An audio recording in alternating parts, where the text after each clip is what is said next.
how you can save a picture on your Picsart.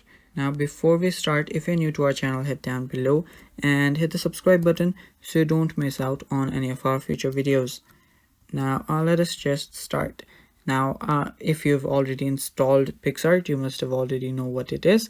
Now Picsart is the largest all-in-one creative platform, and you can just edit photos, videos, and even design stuff. So it's a really good app. You can check it out, and let's just start.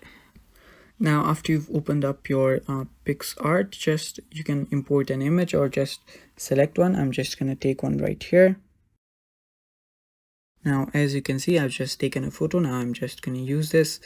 Now just tap on use photos, or you can directly just select the photos from your gallery too. And there you go, I have selected the photo. Now here you can just use the tools. You can fix the text, you can just cut out, add stickers and whatnot. You can just do whatever you want.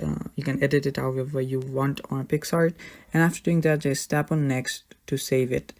Now just do that, and you can save it from here. You can save it from here. You can tap on save, and you can just save the picture on your device. And with that, your post should be saved. As you can see right here, it's asking me to share it, but I'm not going to do that. And that's how you save a picture on Picsart after the editing. Thank you guys, that is all for the video. I hope you found this video helpful. Thank you for watching. If you liked the video, don't forget to subscribe and leave a like down below. And thank you for watching. That is all. Bye bye.